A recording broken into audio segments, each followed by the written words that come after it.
Aga Khan.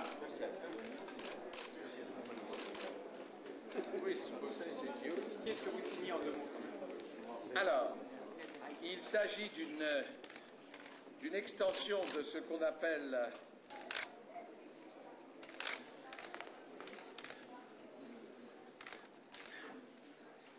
ah bah oui, c'est trop tard.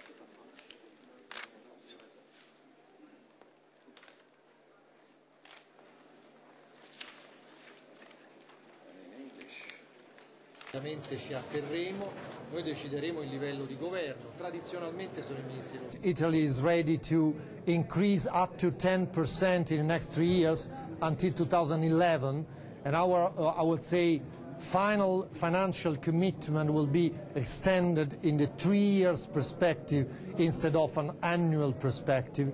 And furthermore, we will continue with the full support, with the substantial support to the national justice sector, where Italy, you know, has the lead.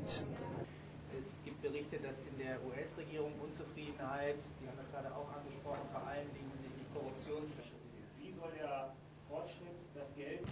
Ich bin aber davon überzeugt, dass wir die Aufgaben, die da vor uns liegen, wir tatsächlich gemeinsam meistern können. Dazu bedarf es immer wieder einer ehrlichen Bewertung der Situation, in der wir uns befinden, und dann, glaube ich, bleiben wir auf einem richtigen Weg, und der richtige Weg muss sein, Afghanistan mehr und mehr in die Lage zu versetzen, die Aufgaben, die heute von Teilen der internationalen Staatengemeinschaft. Well, Australia's pledged an additional $250 million over the next 3 years. That'll be a minimum commitment.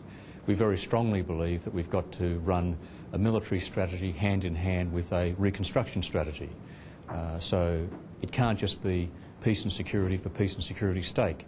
It has to be to enable the Afghan people to build their nation. So we want to see our contribution go to good governance, to capacity building, to helping put the Afghan government in a position where they can provide good services to their people. We're particularly interested in agriculture and also particularly interested in efforts to be made against the narcotics trade in Afghanistan. We strongly support the United Nations Assistance Mission and Ambassador Aga. It's quite clear that narcotics is one of the key big challenges. From an Afghan farmer's point of view, narcotics is the only way for an income. So part of the reconstruction and part of Australia's focus on agriculture is to see whether it's possible to move Afghan farmers away from narcotics into crop production. Today, Australia announces an additional $250 million Australian dollars over the next 3 years. And now United States of America, Condi, please. The United States today, as First Lady Laura Bush said earlier, is committing over the next 2 years a total of $10.2 billion to reconstruction and security assistance in Afghanistan. We look forward to congressional approval of the final $7.1 billion of that commitment. But let me say that Americans are committed to Afghanistan on both sides of the aisle. Miguel. Merci, Bernard. Well, thank you, Bernard. Well, first, the upcoming 2009-2010 elections are the next measure of Afghanistan's democratic progress, and our pledge includes $200 million for election support, and we ask that others support the Afghans in these very important elections. We must continue to commit to increasing the effectiveness and coherence of our assistance while ensuring that it reaches Afghans and addresses their most urgent needs. This means successfully fighting corruption, improving accountability, and it means Afghan ownership of development. We strongly urge the Afghan government to intensify its commitment to these goals.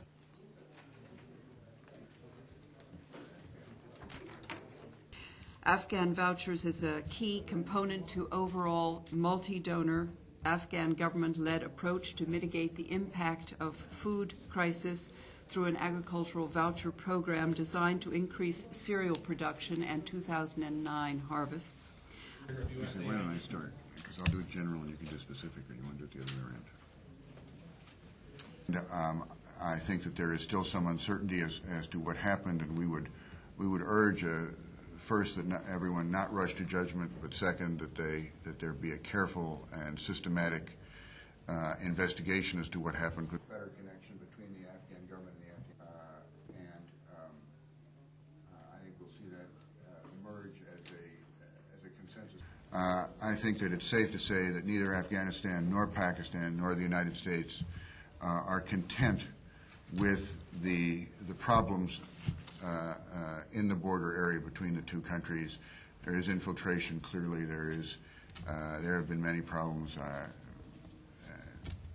and the solution to that is more dialogue, more cooperation, more understanding between the two sides. That's certainly the U.S. view.